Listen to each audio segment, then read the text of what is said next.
un petit peu plus éclaté, mais globalement, Google reste ultra majoritaire et est le principal fournisseur. On ne peut pas vivre sans Google, ou alors très très mal, quand on est un e-commerçant ou quand on est une société qui vit essentiellement de son trafic. Donc, ayez-le en tête par rapport au... Tout à l'heure, je parlais de punition, peut-être que le terme de punition est un peu fort, mais globalement, il faut avoir en tête ces chiffres-là pour comprendre ce qu'on va dire. Et quand on va parler de Google+, tout à l'heure à la fin, on va tous être d'accord sur l'utilisation de Google+, ou sur ce qu'on peut en faire, mais globalement, on va se dire, on va quand même essayer de faire ce qu'ils nous disent de faire parce qu'on n'a pas bien le choix. Pour revenir un petit peu en rétrospective et sur ce qui s'est passé ces dernières années, pour ceux qui sont dans le SEO, qui sont dans le trafic, c'est pas une surprise. Google a communiqué beaucoup ces deux dernières années autour de deux mises à jour de ses algorithmes. La première s'appelle Google Panda, la deuxième s'appelle Google Penguin. Ces algorithmes ont eu vocation, on va dire, à purifier, c'est vilain comme terme, mais à purifier les résultats de recherche de personnes ou de sociétés qui avaient eu l'habitude d'abuser un petit peu de certaines pratiques SEO. Alors je vais les détailler. Ils en ont mis un petit peu trop d'un côté, un petit peu trop de l'autre. Je vais détailler, ça veut dire. Globalement, ce qu'on peut constater, ce qu'on peut avoir en tête, c'est que ces mises à jour et que ces algorithmes, tout le monde en a parlé. Tout le monde en a entendu parler, tout le monde a lu quelque chose dans la presse autour de Google Panda, autour de Google Penguin, mais globalement, très peu de sociétés ont été touchées par Google Panda. Alors, est-ce qu'il y a des personnes dans la salle qui pensent avoir été touchées par Google Panda? Ça reste entre nous, vous pouvez lever la main. Est-ce qu'il y en a qui pensent avoir été touchés par Google Penguin? Peut-être que les gens se cachent, mais globalement, ça a touché 1%, 2%, 3% des sites, donc globalement personne. Google Panda a touché essentiellement des sites qui abusaient de certaines techniques de création de contenu automatique, a sanctionné aussi des comparateurs de prix en vue de préparer son arrivée à Google Shopping. Mais globalement, ça a touché personne, donc ça a plutôt été positif. Google Penguin, lui, est arrivé il y a un an, puis il y a eu des répliques, il y a eu plusieurs répliques, notamment au mois de mai de cette année. Lui, on a dit qu'il avait vocation à nettoyer les sites qui avaient fait du linking trop massif, qui avaient des suroptimisations techniques. Et quand on fait le test et quand on pose la question aux personnes qui pensent avoir été touchées, alors qui ont été touchées objectivement, parce qu'il y a des critères où on peut dire oui, avant j'y étais, maintenant j'y suis plus, on a été touché, on se rend compte que c'est assez marginal et que ça touche assez peu de sociétés. Par contre, le phénomène a tellement été communiqué, tellement été relié par la communauté SEO, c'est que tout le monde s'est frigorifié. Et ces deux dernières années, on a pu constater auprès des webmarketeurs, des agences SEO, qu'on surinterprétait les propos de Google en disant « Google a dit c'est pour nettoyer les liens, donc on fait plus de liens. Google a dit le contenu, on n'est plus dans une logique de contenu après Google Panda. » Et beaucoup de personnes ont surinterprété ces aspects-là en se disant finalement, plus de liens, plus trop de contenu, la technique, on ne fait pas trop de suroptimisation, mais qu'est-ce qu'on peut faire? Pas grand-chose, on a fait un petit peu de contenu, ça fonctionne. Si on veut vraiment bourrer d'un côté, on a quand même AdWords qui nous permet de faire quelque chose. Donc globalement, ça a frigorifié la communauté, même si ça n'a pas touché grand monde. Donc ça a eu un impact très fort, mais qui a surtout été un impact psychologique auprès des personnes. Alors ceux qui ont été touchés par Google Panda s'en souviennent encore douloureusement, vraisemblablement, également pour ceux de Google Penguin, mais globalement, ça a été assez peu ressenti, mais très fortement interprété et très fortement subi dans la tête des personnes qui ont arrêté certaines pratiques. Alors de l'autre côté de la salle, je crois qu'il y a une conférence à laquelle vous n'assisterez pas, puisqu'elle est maintenant, qui est sur le Black Hat. Et globalement, les gens se sont dit, il ne faut plus faire tout ça, on ne va plus faire grand-chose. L'avantage pour Google, c'est de se dire, ils ont toujours le recours de passer sur des systèmes payants auxquels ils pourront toujours souscrire. Donc ça a surtout ciblé les webmarketeurs et ça les a largement calmés. Ça, c'est un constat. On le voit dans le discours des gens qu'on rencontre, on le voit chez nos clients. Il y a peu de gens qui aujourd'hui osent s'aventurer dans des choses très complexes. La question qu'on peut poser pour savoir si les gens ont compris ce qui se passait, c'est Google a dit on va sanctionner les sites suroptimisés. Et si on fait le quiz auprès des 50 ou des 100 personnes qui sont là, quand on va poser la question de qu'est-ce que veut dire une suroptimisation, madame va avoir un avis, monsieur va en avoir un autre, et tout le monde va avoir un avis différent. Mais globalement, il n'y a pas de définition, il ne s'est pas dit grand-chose. Nous, ce qu'on en tire comme conclusion par rapport à ces questions, notamment sur le linking, c'est que Google Penguin signe la fin des pratiques abusives. C'est-à-dire qu'on voyait des personnes, des sociétés qui arrivaient en quelques heures à générer, et je vais en parler tout à l'heure, à générer des milliers de liens qui venaient de forums, qui parlaient de sites porno, de sites de poker. Et puis là, on avait un site e-commerce qui était au milieu. Et comme par magie, notre site remontait dans les premiers résultats. Et certaines sociétés vendaient des prestations à la performance pour proposer ce type de résultats. Globalement, Google Penguin, ça veut dire que ça, c'est terminé. Ça peut plus fonctionner. Ça fonctionnait pas très longtemps. C'était très abusif. Mais aujourd'hui, ça ne fonctionne plus. Google Penguin nous dit les seuls liens qui ont de la valeur, les seuls liens qu'on intéresse sont des liens qui sont faits de façon qualitative et qui sont potentiellement des liens naturels. Alors, on relativisera tout ça assez rapidement. Après, on a vocation à dire c'est toujours utile de faire des liens, et si on raisonne par rapport à la nature même du web, le web n'est composé que de pages, de contenus qui sont liés les unes par les autres avec des liens. Donc la base du web et la base de ces pages, c'est un contenu avec un lien hypertexte. Donc de fait, c'est la nature même du web, et ils ne peuvent pas arrêter définitivement ce type de pratique parce qu'elles sont la nature même du web. Après, certains types de pratiques parmi ces liens peuvent être sanctionnables et sanctionnés, le reste n'étant ni plus ni moins que la vie commune des sites web. Donc la conclusion qu'on peut en tirer, c'est qu'aujourd'hui, Penguin passé, Panda passé, on peut considérer par contre entre Panda et Penguin que Panda, ça a touché personne. Ça a touché quelques sites qui avaient des contenus massifs, qui étaient abusifs et qui n'avaient aucun sens. Par contre, il y a beaucoup de sociétés, beaucoup plus de sociétés qui ont été touchées par Google Penguin, objectivement. Aujourd'hui, ce qu'on considère, c'est que il est toujours utile et vital de faire des liens dans une stratégie SEO parce que c'est le moyen le plus efficace, même si on va peut-être en citer un autre à la fin, le plus efficace de se positionner sur des requêtes concurrentielles.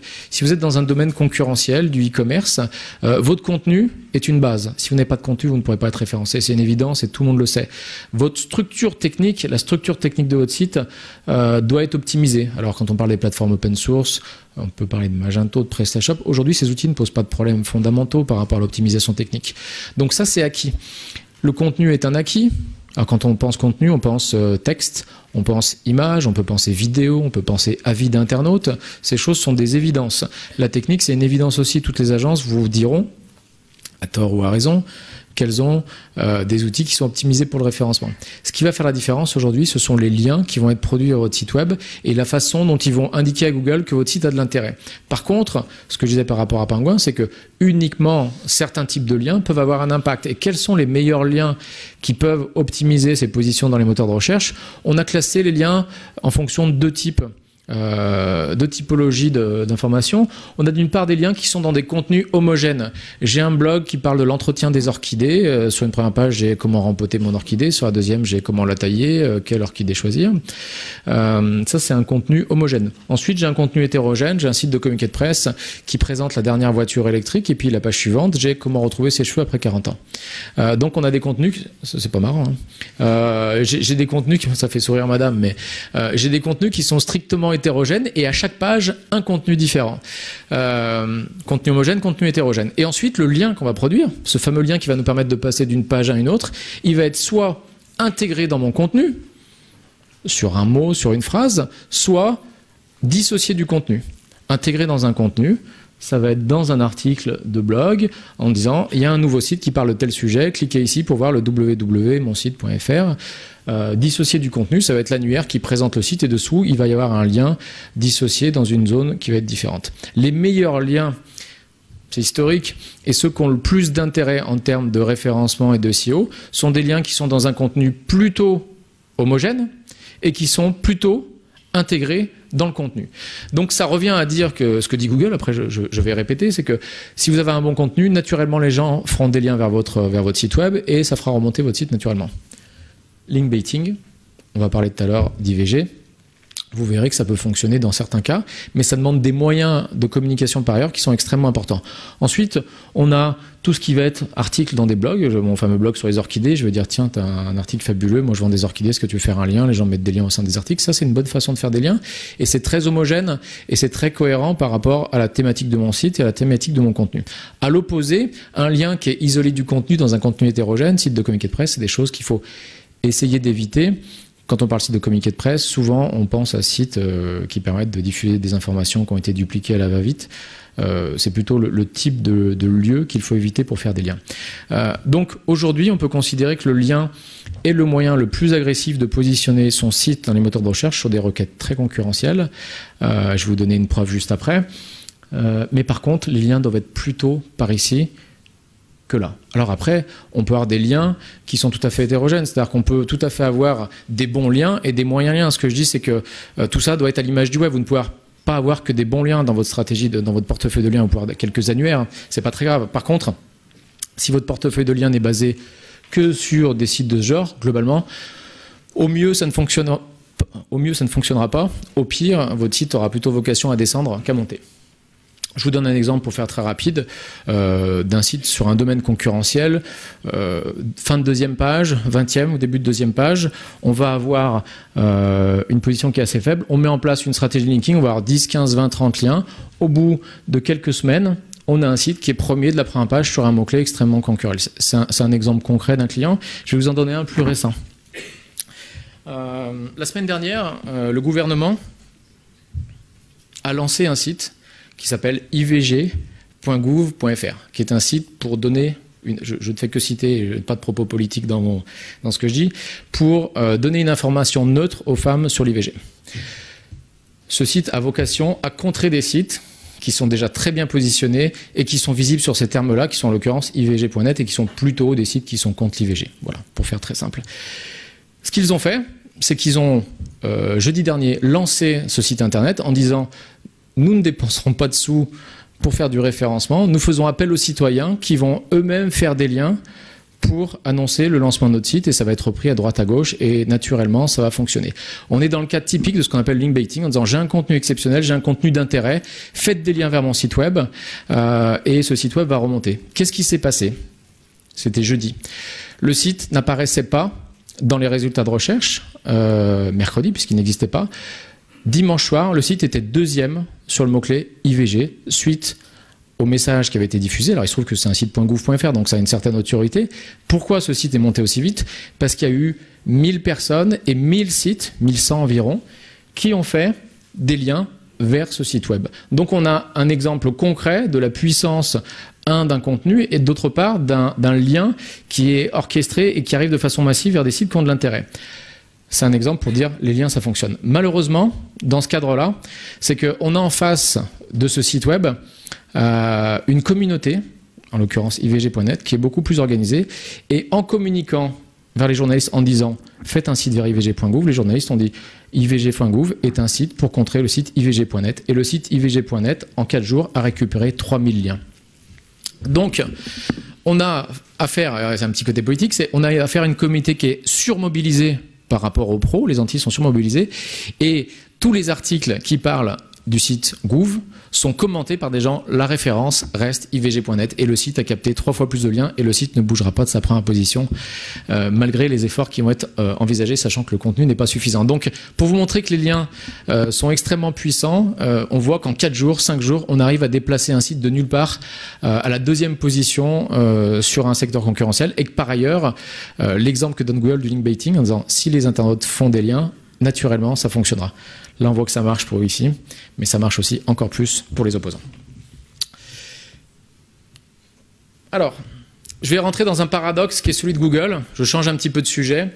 Google a eu vocation ces dernières années à rendre accessible toute l'information et à organiser l'information du web en général et du monde en général, au grand profit de tout le monde, des internautes souvent, des sociétés qui en ont profité. C'est ce que je disais tout à l'heure en disant sans trafic Google. Alors s'il n'y a pas Google, il y aurait peut-être autre chose. Mais aujourd'hui, qu'est-ce qu'il y a d'autre à part Google pour faire vivre une entreprise? Il y a plein d'autres choses, mais globalement, ça se résume souvent à ça. Et le dernier projet, Google Glass, alors, certaines personnes pourront peut-être mieux en parler dans la salle, c'est un projet de réalité augmentée qui donne une vision du monde avec des applications Google intégrées et qui donne une vision plus complète. On a d'une part un Google qui donne de l'information, qui organise l'information et qui la rend visible, et d'autre part, depuis quelques semaines et depuis quelques mois, Google envoie un autre signal à d'autres personnes, en l'occurrence qui est la communauté des webmasters et la communauté SEO en particulier. Alors moi je pense qu'elle ne s'adresse pas à la communauté SEO, elle s'adresse à tout le monde, où on a des applications qui sont bridées et où on a une réalité qui est diminuée par réalité augmentée. Et de quoi je parle? Je parle des statistiques de fréquentation de vos sites web. Depuis plusieurs mois, depuis plusieurs années maintenant, Google encourage de façon très forte la navigation connectée, on verra tout à l'heure pourquoi, et le fait d'être connecté à son compte Google, à son compte Gmail ou je ne sais quoi, fait que quand vous arrivez sur un site web, le site web qui a un outil de mesure d'audience, Analytics ou Xiti ou n'importe quel autre, ne peut pas savoir quel est le mot-clé qui a permis à l'internaute de rentrer sur votre site web. Il y a 1 an et demi, alors nous on est éditeur de logiciels de mesure d'audience, il y a 1 an et demi sur l'ensemble de nos clients, c'est une audience assez représentative parce que c'est plusieurs millions de visiteurs par mois, on avait une vingtaine de % qui étaient en Node 7, Not Provided. Il y a un peu plus d'1 an, on était à 45% et on est depuis à une progression qui est fulgurante et notamment ces derniers jours, certains blogs se sont fait l'écho de certains sites qui avaient quasiment 90% de Not Provided. Ça veut dire que pour les personnes qui vivaient ou qui vivent de leur audience et qui l'analysent, qui la pilotent, on a une information qui est vitale, qui est celle, quel est le mot-clé qui m'a rapporté de l'argent, qu'est-ce qui me fait vivre? Et bien aujourd'hui, Google ne nous dit plus ça. Google ne nous fournit plus ces données-là, même par Google Analytics. Et pour quelle raison? C'est une très bonne raison, c'est pour protéger la vie privée des internautes. Donc Google nous dit, vous n'avez plus ces informations-là pour qu'on puisse protéger vos données. Par contre, si vous êtes annonceur AdWords, la vie privée des internautes a beaucoup moins d'intérêt et beaucoup moins importante. Il faut savoir gérer les priorités. Et si vous êtes annonceur, évidemment, vous aurez l'intégralité des mots-clés qui ont généré une audience dans vos campagnes, qu'ils soient connectés ou pas connectés. Donc c'est une façon de brider la vision des webmasters et de leur donner une fois de plus une bonne raison d'aller mettre la carte bleue dans la machine pour voir ce qui s'y passe. Globalement, on peut penser que ça va finir par se retourner contre Google et qu'il va y avoir peut-être un mouvement, mais je dis ça et je repense à la première slide que je vous ai montrée, aux 95%, il n'y aura peut-être pas de mouvement finalement, on ne sait pas. Mais en tout cas, il y a beaucoup de gens qui s'en plaignent. Certains pensent que c'est pour faire crever les agences SEO. Globalement, ça touche tous les webmasters et tous ceux qui ont un compte Analytics. Donc on peut considérer que ça touche toute la communauté. Et ça, c'est une sanction globale, même si ce n'est pas une sanction de positionnement, c'est juste de dire, bah maintenant tu as de l'audience, mais tu ne sauras plus d'où elle vient. Et par ailleurs, maintenant, les référeurs, c'est-à-dire que les sites web qui font des liens vers toi, tu ne sauras plus non plus savoir quels sont ceux qui t'apportent de l'audience. Donc on va être dans des systèmes très compliqués et très complexes pour mesurer son audience. Il y a quelques années, il y a 15 ans, ça c'est la copie d'écran de Google il y a 15 ans, Google gentiment, de par son début d'arrogance, nous disait bah, si tu n'as pas trouvé, tu peux aller voir ce qui se passe chez AltaVista à droite à gauche. Aujourd'hui, on est obligé de faire de plus en plus d'efforts et de plus en plus de travail pour obtenir des résultats et Google fait en sorte que nous ne sortions plus de son écosystème et qu'on soit complètement enfermé dans un système qui lui est strictement propriétaire. Le meilleur exemple de cela et de ceci, c'est ce qu'on appelle Google+. Google+, c'est le réseau social de Google. Alors, quelles sont les personnes qui ont un compte Google+? Ça monte. Hein. Quelles sont les personnes qui se servent de Google+? Ça monte aussi un peu. Non, ça monte un peu. On ne va pas rigoler parce que ça monte un peu. À l'insu de notre plein gré, évidemment. Alors moi, je parle de ceux qui ont cliqué, qui ont mis quelque chose. Et alors, quelles sont les personnes qui ont déjà publié un message sur Google+? Parce que c'est ça la question. Voilà, il y en a quand même quelques-uns qui ont essayé ceci. Alors moi, ce qu'on considère, c'est ce qu'on se rend compte, c'est que c'est souvent un mode un peu primitif, c'est qu'on n'a pas le choix. On n'a pas le choix de se servir de Google+, c'est-à-dire qu'on y est par défaut sans savoir pourquoi. Le jour quelqu'un me disait, je sais pas, j'ai ce truc-là qui apparaît, je sais pas ce que c'est, mais vous cliquez sur un bouton, peut-être dans Google+, tu fais partie des 390 millions d'utilisateurs qui sont rentrés dans le système. Alors moi, ce que je dis, c'est que c'est comme un Facebook sans amis. On regarde, on ne sait pas ce qui se passe, mais on est obligé d'y aller, et des fois on y est à l'insu de son plein gré. Alors la question qui se pose, c'est d'où viennent ces 390 millions d'utilisateurs? Est-ce qu'ils servent vraiment de Google+? Et puis la question qu'on se pose, finalement, alors on a des projections d'une étude américaine qui est sortie il y a un mois environ, qui nous indique qu'en 2016, donc c'est quand même pas demain la veille, on aura une communauté et des posts qui seront supérieurs sur Google+, que sur Facebook. Imaginons, c'est possible, c'est une projection, c'est de la prospective, voilà.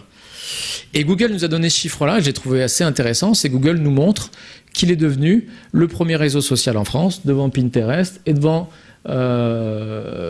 Twitter. Par contre, par charité pour eux-mêmes, ils n'ont pas indiqué Facebook parmi les médias sociaux auxquels ils se sont comparés, puisqu'on a quand même 26 millions d'utilisateurs de Facebook en France. Et là, du coup, le graphe, ça leur a un petit peu éclaté, ça aurait été moins significatif visuellement, ça aurait un petit peu piqué les yeux. Mais tout ça pour dire que ça monte quand même, et si j'avais fait cette conférence il y a 6 mois, on aurait eu beaucoup moins de gens qui ont levé la main et beaucoup moins de gens qui auraient connu. Alors la question qu'on se pose, parce qu'on se pose toujours des questions, c'est est-ce que l'utilisation de cet outil a une utilité pour mon entreprise et est-ce que cette utilisation de cet outil a un intérêt pour mon trafic SEO et pour mon audience?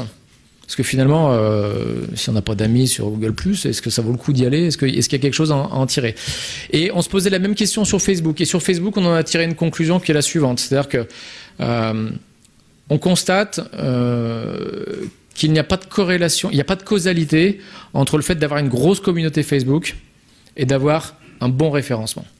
Globalement, le fait d'avoir 1 million de fans sur Facebook n'améliorera pas vos positions dans les moteurs de recherche. Ça, on l'a constaté, on l'a mesuré. Ça va améliorer votre audience parce que si, quand vous envoyez un post en disant à 1 million de personnes, j'ai tel nouveau produit, tel truc, kiki, lol, génial, ça sent trop bon, fabuleux, il va y avoir des amis, des machins, on va avoir de l'audience. Donc, on a bien un effet sur l'audience, mais on n'a pas d'impact sur le positionnement du site. On s'est reposé la même question à plusieurs reprises, si ce n'est qu'on ça pose même tous les matins sur Google+, pour savoir s'il y avait des impacts. Alors Google nous dit la chose suivante, c'est le patron de Google. Google nous dit, entre des sites qui sont associés à un auteur, Google+, et des sites qui sont anonymes, on aura plutôt tendance à valoriser des sites qui ne sont pas anonymes et qui ont un auteur. Parallèlement à ça, le monsieur qu'on voyait au début avec le panda, qui est Matt Cutts, qui est le patron de l'équipe anti-spam de Google, nous dit le signal social n'a pas d'impact sur votre référencement et globalement, vous pouvez faire ce que vous voulez, ça ne changera pas votre référencement. Donc, on a deux discours, mais on a quand même le patron qui dit allez-y, à terme, ça sera mieux pour vous. Alors, on sait que Google ment, mais on peut quand même, au vu des chiffres que j'ai tout à l'heure, se dire on peut quand même essayer de faire quelque chose.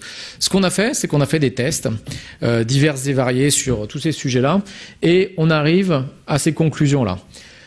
Sur Google+, qu'est-ce qu'on peut faire pour son site web? On peut faire des petits plus. On a posté un truc, on met des petits plus à côté. Alors encore faut-il avoir des cercles, faut-il avoir des amis? Alors certains en ont, la plupart n'en ont pas et c'est assez difficile d'en avoir, sauf avoir déjà une audience importante. Contrairement à ce que je disais tout à l'heure, c'est que le fait d'avoir un très bon référencement peut vous amener à avoir des très grosses communautés sur Facebook et des très grosses communautés sur Google+. Ça marche dans un sens et ça marche pas dans l'autre. On peut partager, on peut plusser. Ce qu'on a constaté, par contre, il y a un impact très fort, c'est que sur un site qui ne bougeait pas en termes de positionnement, c'est-à-dire que j'ai un site qui est là, qui s'appelle Calculatrice Immobilier, sur le mot-clé Calculatrice Immobilier, il est 3e sur Google depuis 100 ans. C'est sa position, il est chez lui, 3e, il bouge pas, ni 1er, ni 2e, ni 4e, tout le temps 3e. Et tous les jours, c'est un site qui fait ses 100, 150 visiteurs quotidiens. Ça bouge pas, depuis des années, le site il accroche est là. Le jour où je fais afficher la tête de l'auteur dans l'extrait enrichi, dans le Rich Snippet Google+, qui est ici, sans bouger de position, c'est-à-dire sans améliorer son positionnement, mon site passe de 150 à 350, 400 visiteurs avec la même position.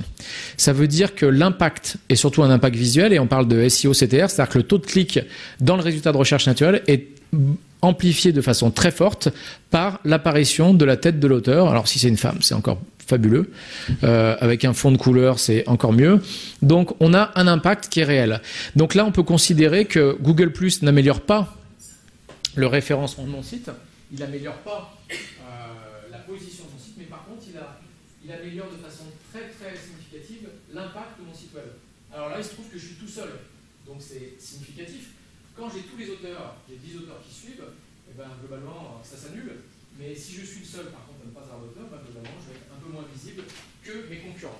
La question qui se pose, la question finale, et ça fait déjà une demi-heure que je parle, paraît-il. Non, si, c'est ça, on me dit ça. Oui, si, quand même. On a fait des tests pour savoir si le positionnement du site pouvait changer suite à des partages ou à des plus sur des posts. Jusqu'à maintenant, on arrivait aux conclusions que c'était, statistiquement, on ne tirait pas grande conclusion. On a fait des tests cet été sur plusieurs sites. Je précise, sur des sites qui ne faisaient ni l'objet de création de contenu, ni l'objet d'optimisation technique, ni l'objet de campagne de liens sponsorisés, ni l'objet de campagne de linking depuis plusieurs semaines ou plusieurs mois, dont la position était plutôt mauvaise. Et les surprises qu'on a eues, c'est qu'en 7 jours, je ne parle pas de 7 mois, pour ceux qui connaissent le référencement, 7 semaines, 7 mois, non. En 7 jours, on fait passer un site d'une position, alors j'ai enlevé ce qu'on avait fait pour des raisons confidentielles, j'en parlerai à ceux que ça intéresse, un site 17e sur un mot-clé comme constructeur de maison, qui est un mot-clé un peu concurrentiel. En 7 jours, on le fait passer au milieu de la première page de Google. C'est-à-dire qu'en faisant un nombre de partages et de plus assez modeste, on arrive à chambouler le positionnement de façon rapide et significatif du site. C'est-à-dire que je suis pas passé de la 16e à la 17e ou de la 17e à la 16e, je suis passé de la 17e à la 6e position sans avoir rien fait autour. On a fait ça sur un site, on a fait ça sur 2, 3, 4 sites, et on arrive à des conclusions qui sont souvent similaires, c'est que l'utilisation de Google+ peut permettre de chambouler des positions à court terme et de façon suffisamment sensible. On considère que ça joue de la même façon qu'une action de linking, avec un nombre de liens qui est plutôt plus faible et avec un impact qui est en général plus rapide. Donc la conclusion qu'on a, c'est qu'aujourd'hui, malgré nous et malgré le manque d'amis, il y a des chemins et il y a des solutions pour améliorer son référencement grâce à Google+. Alors après, tout n'est pas possible et on ne peut pas faire tout et n'importe quoi, mais on constate qu'en termes de CTR, c'est un impact qui est extrêmement violent. L'utilisation des rich snippets, des extraits enrichis, que ce soit du Google Author ou autre chose, est extrêmement importante. Et l'utilisation de Google+ sera demain un outil dans lequel on n'aura pas le choix de s'en servir. C'est-à-dire que avant on disait le linking c'est important, il faut le faire un petit peu. On dit maintenant aujourd'hui c'est obligatoire. Demain, vraisemblablement, le linking sera le sujet qui arrivera en dernier lieu d'une stratégie SEO. C'est-à-dire quand on a maturité, quand on aura fait son contenu, sa technique, son linking, il faudra passer sur ces solutions-là parce que ce seront celles qui nous permettront de nous démarquer de la concurrence qui aura fait l'essentiel. Donc c'est dans une logique de maturité. C'est pas quelque chose qu'on va mettre en place au démarrage, mais c'est quelque chose qui peut être extrêmement utile et extrêmement favorable dans le cadre d'une stratégie SEO. En conclusion, ce que je vous demanderais, c'est de me suivre sur Google+, parce que j'aimerais bien avoir des amis. Je vous remercie de m'avoir écouté.